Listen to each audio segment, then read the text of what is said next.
Russia launched a satellite with the designation Cosmos 2576 from its Plesetsk Cosmodrome in North Russia on May 16, 2024, and its launch led to a United States response in the United Nations on May 20, 2024. According to U.S. Ambassador Robert Wood, this launch was likely a counterspace weapon capable of attacking satellites in low Earth orbit. Low Earth orbit is where most reconnaissance satellites are located, but also includes the Hubble telescope, the International Space Station, commercial imaging satellites, and the Starlink satellite constellations, to name a few.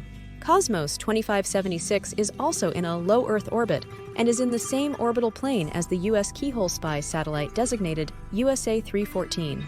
The Russian launch of Cosmos 2576 and others like it has significantly raised concerns that the weaponization of space is close to becoming a new reality. The Outer Space Treaty of 1967 currently has 115 countries as parties to the treaty, as well as 22 others who have signed but have not received final government approvals in their respective countries. The US and the Soviet Union signed the treaty in 1967. The Russian Federation assumed it after the dissolution of the Soviet Union in 1991, and China signed it in 1983. It forbids the deployment of nuclear weapons in Earth orbit, on the Moon or its orbit, and on any celestial body. Though not specifically designated, the parties have generally accepted and followed the idea that Earth's orbit would be free of weapons. In October 2006, President George W. Bush's administration made a significant revision to the United States national space policy. The revisions did not call for the weaponization of space, but they did state that the U.S. Air Force Space Command, now the U.S. Space Force, can take military action in space to protect U.S. space assets and deny space to a U.S. adversary. This includes ground-based systems that can target satellites in space, as well as orbital defense systems. The United States has been judicious in applying this new policy to avoid a space arms race, but it did open the door for the U.S. and its adversaries to explore weapon options. Both the U.S. and the Soviet Union had explored orbital and ground-based weapon systems to attack targets prior to 2006. The United States developed and tested the ASM-135 ASAT anti-satellite missile in the 1980s, which an F-15 Eagle fighter jet would carry and launch. In September 1985, the United States conducted the first successful use of this weapon against the U.S. Solwind P-78-1 solar observatory at an orbit of 345 miles, or 555 kilometers above the Earth. The United States destroyed the satellite before the congressional ban on U.S. anti-satellite weapons took effect in October 1985. The Soviet Union also had an anti-satellite program that started work in the late 1960s and had a successful intercept of a test satellite in 1968. But the system was considered experimental and did not form into a weapon system on top of an ICBM until the early 1970s.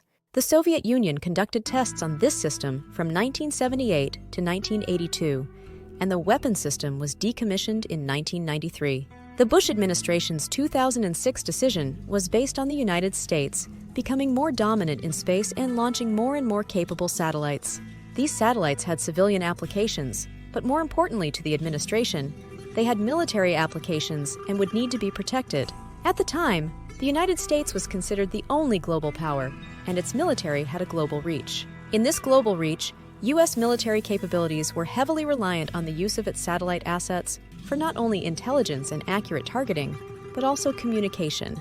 The current concern is that the U.S. space assets did not assume weaponization of space and are therefore potentially vulnerable to attack. The Cosmos 2576 flight is not the first of its kind, and the United States and China are considered to have performed similar missions against other countries' satellites. What is becoming concerning for the U.S. is that Russia, largely limited to being a continental power, is not as reliant on space-based systems as the U.S., nor is it capable of projecting force globally beyond its strategic nuclear weapons. This means that the U.S. systems in space are vulnerable to Russian attack and would go a long way in leveling the playing field by greatly reducing American military capabilities that are so reliant on space-based systems. Cosmos 2576 is not considered a global threat because it can only attack one satellite, USA 314, in its orbital plane. This is concerning, but not crippling, as the Russians are developing the capability to deploy nuclear-armed satellites in space. These satellites do not have to stay within a U.S. satellite's orbital plane, but instead assume positions at various altitudes in Earth orbits. We refer to these as indiscriminate counterspace weapons because they don't specifically target a particular satellite. If the Russians decide to deploy such satellite nuclear weapons, they can keep them in orbit until a geopolitical situation arises and the Russians decide to use them. The nuclear weapons on these satellites aim solely at satellites, not at earthly targets. The nuclear blast can be effective in kinetically destroying satellites, but it is the non-kinetic use that is more concerning.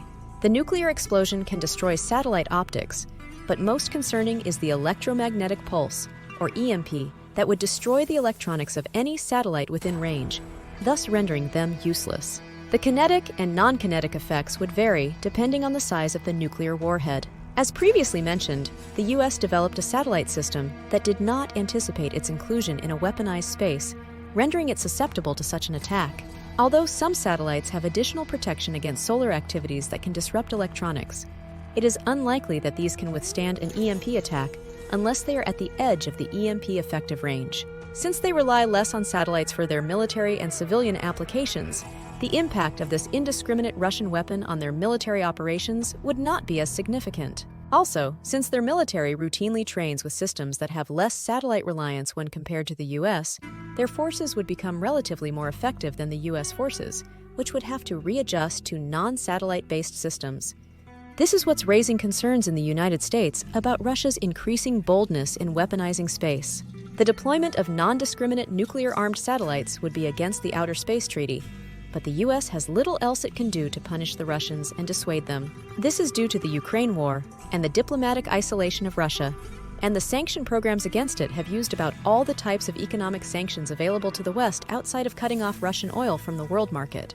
If the United States cannot dissuade Russia, it must pursue the costly option of bolstering passive defensive measures of U.S. space assets and/or creating active defense systems against potential attacks, such as satellite intercept weapons. A potential space arms race could commence, involving China and most likely India.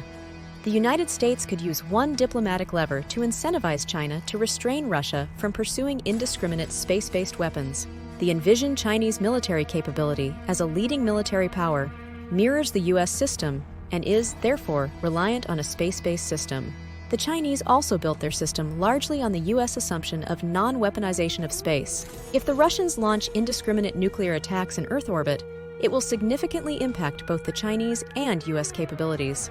The Chinese strategy to eventually project power in the first and second island chains in the Western Pacific Ocean means that it will not be a continentally limited power like the Russians. India, being a member of the BRICS and a significant buyer of Russian oil, could potentially exert pressure on Russia. The not-so-talked-about issue is all the debris that such an indiscriminate attack would create, especially in low Earth orbit. The debris created by destroyed satellites and the loss of attitude control on satellites, not kinetically damaged, have a great potential of creating so much space debris for years that no satellites could safely operate in low Earth orbit due to the risk of debris strikes destroying new satellites, which would create more debris. It would potentially take years for enough debris to deorbit and burn up in the Earth's atmosphere before low Earth orbit could be safe for use. Also, depending on the amount of debris, rocket launches may not be able to make it to medium or high Earth orbit because they cannot safely travel through low Earth orbit. It is doubtful if the Russians would pursue such a course as part of their threatened retaliation against the West for their continued support of Ukraine against the Russian invasion. If war did come between the West and Russia, it would most certainly be used if Russia was able to fully develop the system. However, simply parking satellites in Earth orbit with the option of detonating them at some point in the future is well within Russia's technology, as they perfected the use of nuclear warheads and satellite operations as early as the 1960s. The Russians could decide to deploy the capability as retaliation and hold the world's satellites hostage to a Russian attack if it is provoked, and China and the US could not do anything about it in the near term until they developed the ability to precision strike the Russian satellites simultaneously. Of course, this would lead the Russians to deploy more satellites to counter the capability. Thus, a space-based arms race will begin.